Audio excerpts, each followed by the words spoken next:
Baik, Assalamualaikum warahmatullahi wabarakatuh. Perkenalkan, nama saya Guru Saparella Valevi dengan NPM C1C023083 dari kelas 5E. Baiklah, langsung saja saya akan menjelaskan materi pada bab transaksi entitas induk dan entitas anak, persediaan dan jasa. Langsung saja yang pertama, dalam penyusunan laporan keuangan konsolidasian, seluruh transaksi antar entitas dalam satu grup atau induk dan anak harus dieliminasi. Hal ini karena laporan-laporan konsolidasi disajikan seolah-olah merupakan satu entitas tunggal. Lalu tujuan eliminasi. Tujuan eliminasi adalah menghindari pengendaan pendapatan dan beban,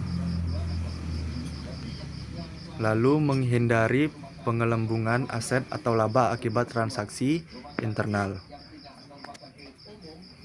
Lanjut, kedua, transaksi persediaan atau barang. Poin pertama, penjualan persediaan induk kepada anak atau sebaliknya. Induk menjual barang kepada anak dengan laba. Dalam laporan induk dicatat sebagai penjualan dan laba kotor. Lalu dalam laporan anak dicatat sebagai persediaan jika barang belum dijual ke pihak eksternal. Lalu poin selanjutnya, eliminasi. Menghapus penjualan dan beban pokok antar entitas. Jika persediaan masih ada di akhir periode, maka laba yang belum terrealisasi pada persediaan harus dieliminasi. Jika persediaan sudah dijual ke pihak eksternal, maka laba dianggap terrealisasi sehingga tidak perlu eliminasi tambahan selain penjualan antar entitas. Lanjut, transaksi jasa. Contohnya, induk memberikan jasa manajemen kepada anak seperti fee manajemen, jasa IT, atau pelatihan.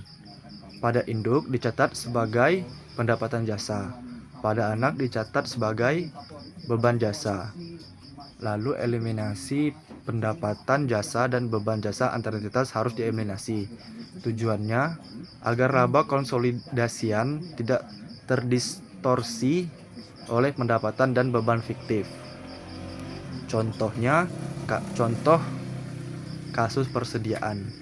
Induk menjual barang kepada anak sebesar 100 juta dengan harga pokok 70 juta rupiah, sehingga laba 30 juta rupiah. Barang tersebut belum dijual oleh anak kepada pihak luar sampai akhir tahun.